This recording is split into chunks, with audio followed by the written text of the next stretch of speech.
it don't even mean sound. I want to put her on blast because she was telling me, she was saying to me that what I was asking for was crazy and they wasn't spending money like that. I'm talking about you got footage, you got clothing, you got, I was doing footage, I had pictures, all the stuff that I had, you could figure out a way to pay a brother and stuff like that. And then I was telling her about some prices that I've already received and I had the invoices to show it. And then she was calling me like I was lying. I was like, yo, who do you think you talking to? You know what I'm saying? And she was talking about, there's no way nobody paid. Nobody what? I say, first of all you people come with these documentaries and stuff, the first thing you tell me, y'all tell these people out here that y'all don't pay, and y'all pay. You give, if you can make a picture look like $10,000, $15,000, you know what I'm saying? You can sit here and tell me that you're gonna pay me for my time sitting right down here with y'all. You understand? So then, one thing led to another, and I was like, yo, all right, well then, F you, I spoke to 50, and then she said 50, and this is exact words that came out her mouth. 50 does not determine what goes in and go out of this documentary. Okay, so Gone Deal, who used to be Diddy's bodyguard, is finally talking. And he's saying some big things that weren't in that Netflix documentary everyone watched. Here's what happened behind the scenes. Gone Deal was supposed to be in the documentary. He even talked to 50 Cent for a long time. But then he met with the director, and they argued about money and respect. Gone felt she didn't believe him and was being unfair, so he left the project. That's why the documentary might feel like it's missing some big pieces. Now, he's sharing what he knows. One thing is about how Bad Boy Records was started. It wasn't just Diddy's company. A guy named Kirk Burroughs owned part of it too, from the beginning. But Diddy put the company under his mom's name. Gone says this was to protect Diddy from getting in trouble if people sued the company. Later, Diddy wanted Kirk's share of the company too. Kirk says Diddy threatened him with a baseball bat to sign it over. Kirk tried to sue, but he lost. So Diddy ended up with everything, and Kirk had some really hard times after that. The documentary talked about this a little, but Gone Deal says there's a lot more to the story. He says there are other big stories too, about things like the City College event and other people that Netflix couldn't show. Now, he's planning to tell his side of everything. See, that's just one layer. But Gone is talking about way heavier things than business deals. He's talking about a whole murder that got swept under the rug, a story the documentary was too scared to even touch. They showed a picture and kept it moving. But Gone says the truth about why Wolf got is directly tied to Diddy's own moves. That's the kind of story that gets people quiet real quick. Real street stuff, real consequences. Netflix and 50 didn't want that smoke, simple as that. But Gone is saying it's time people knew. Well, what I feel about the documentary, they left a whole lot of key things out. If they was going to do something and they're going to say in the reckoning of Sean Combs, the reckoning, or Diddy, the reckoning and stuff like that, it should have been a lot of people that we lost because of him. You know what I'm saying? It wasn't only Big. It wasn't only Tupac, you understand? For the atmosphere that he put those kids in. You got a guy named Anthony Wolf Jones, who was from Bad Boy, from its conception as doing security and being one of the financiers of Puff having to have some money to keep Big and Craig Mack around before he got to Clyde Davis. Gone Deal says the documentary left out a really serious story about a murder. He's talking about Anthony Wolf Jones. Wolf was the head of security for Bad Boy Records from the very start. He knew all of Diddy's secrets. According to Gone, Diddy's own actions are connected to why Wolf was killed. Wolf was murdered by someone linked to a big crime group called the Black Mafia Family. The documentary didn't talk about this at all. They just showed a photo of Wolf and moved on. Gone says this story is probably too dangerous for TV. It involves real crime and murder, so Netflix and 50 Cent didn't want to touch it. But Gone believes this is a story people need to hear. And then there's the City College tragedy. The one where them kids died. The documentary talked about it, yeah, but they didn't get into the real how and why. Gone was there that night. He had his whole security team ready with dogs and gates to handle the crowd. But the day before, Diddy tells him they're fired. Heavy D ain't want him there. So that night, with no real outside security, when the celebrities rolled up, all hell broke loose. The crowd rushed them doors. But here's the key piece Gon says got left out. A woman named Jessica, who was running the money, panicked about the cash box. She locked the door to protect that money, and that locked door is what trapped all them people in the stairwell. Gon was there trying to help, doing CPR on a kid, but it was too late. He says Jessica never faced nothing for locking that door. That part of the story just disappeared. It was Puff, Heavy D, and Jessica. You know what I'm saying? Jessica was the reason why those kids lost their life, because she locked the door on those kids running down the step. You understand? You could see her name in a news article, but they didn't mention nothing about her taking place, but they try to put Heavy D, God bless the dead, out there, and they put Puff out there. You know what I'm saying? She should have been the main one, because she is the one who locked the door on the kids. You understand? She is the one who locked the door on the kids, and all those kids lost their life. Now, Gon Deal talks about a big tragedy that the documentary didn't fully explain. He was there the night it happened. In 1991, Diddy helped set up a big charity basketball game at City College in New York. It was packed with people and celebrities. Gon had a security team with dogs and gates ready to control the crowd outside. But the day before the event, he says Diddy told him they were fired. Heavy D didn't want his team there anymore. That night, with no outside security, things got out of control. When famous people showed up, the crowd rushed the doors. People got trapped and crushed in a stairwell. 9 people died. Gon says he knows a key part of the story. A woman named Jessica, who was helping run the event, panicked about the money from tickets. He says she locked a door to protect the cash box, and that locked door trapped people in the stairwell. Gon tried to help and even performed CPR on a teenager, but it was too late. He says Jessica was never held responsible for locking that door. The documentary talked about this tragedy but left out the part about the locked door and why his security team was fired. Now, check this. While all this is coming out, you notice how quiet most of the celebrities are. They ain't saying nothing. But then you got somebody like Marlon Wayans. Somebody asked him if he watched the documentary and his answer was slick. He said he ain't seen it and he probably won't. Then he called the whole thing a narrative. Said when you put stuff together, you can create any story you want. Said everybody's being programmed. Now why would he say that? Is he defending Diddy? Is he saying the documentary ain't fair and only shows one side? Or, and this is what got everybody's ears perked up, does Marlon know something personal? For years there's been whispers, nothing loud, just talk in the industry about him and Diddy. Nothing ever proved.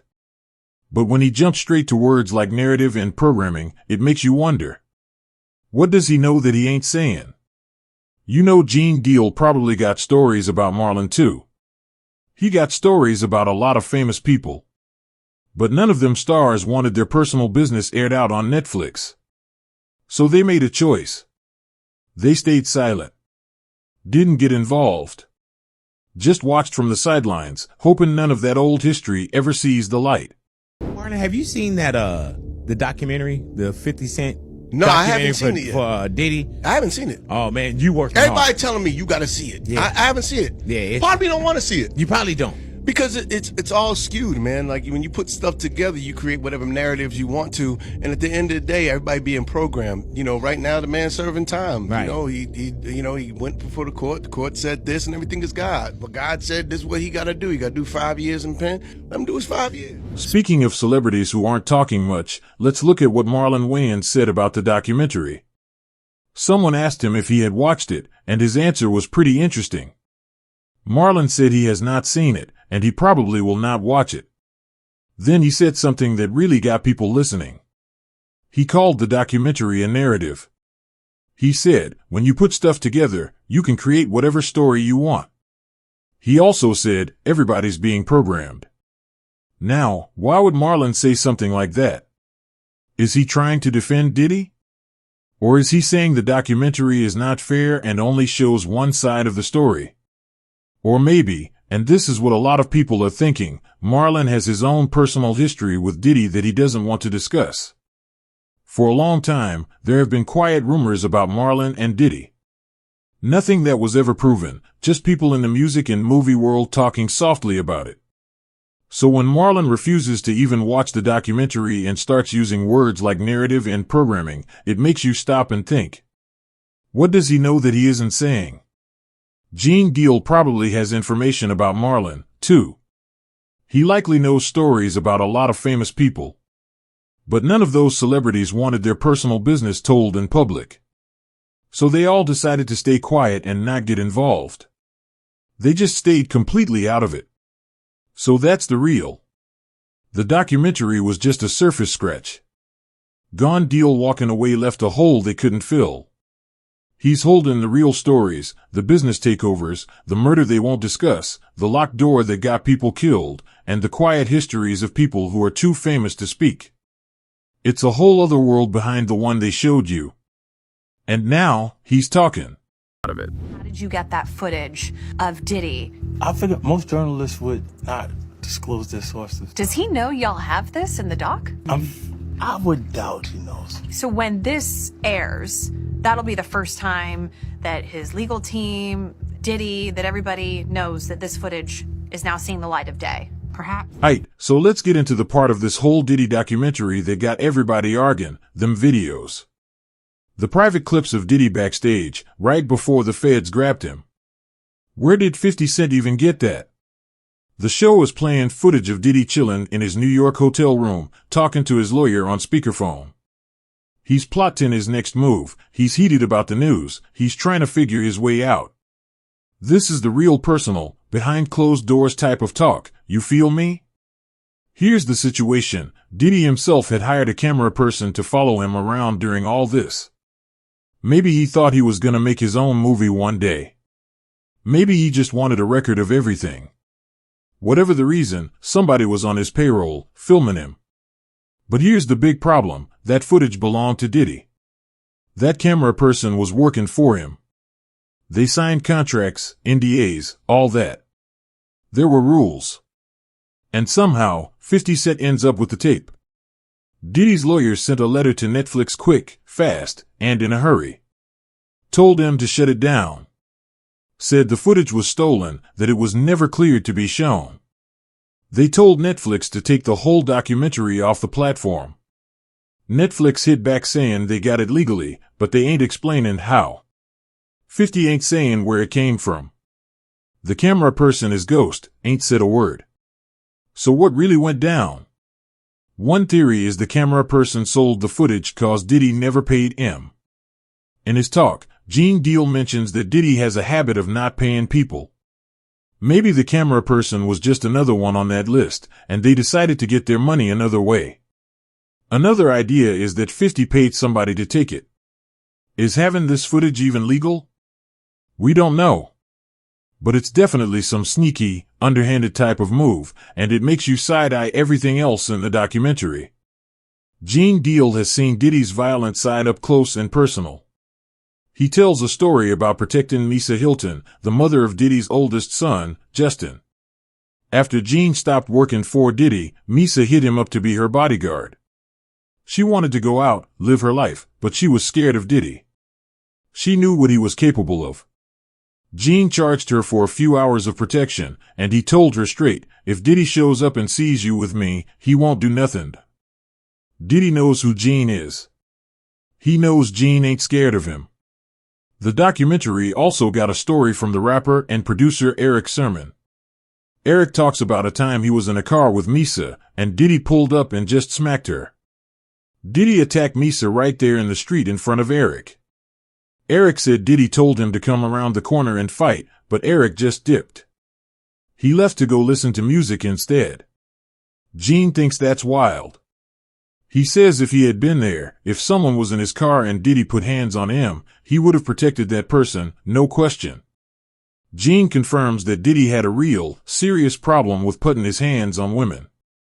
Everybody in the music biz knew it. It wasn't a secret, it was an open secret. People just looked the other way cause Diddy had the power and the money.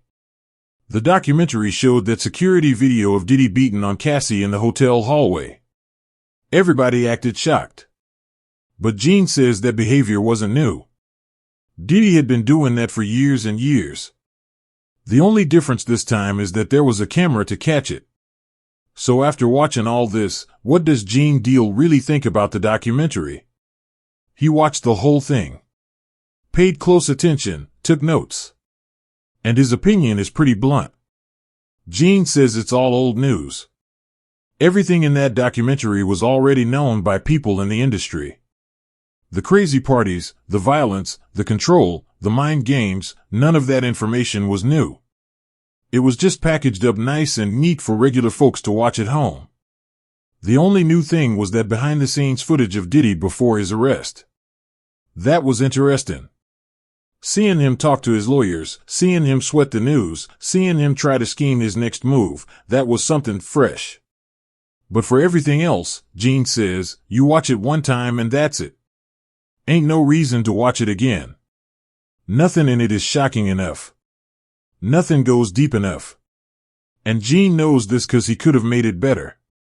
He could have given M the real deep stories, the actual proof. But the documentary makers didn't want that. They wanted a safe show that would get a lot of views on Netflix without actually putting any important people in real danger. The documentary made it seem like Diddy was the only villain in the whole industry.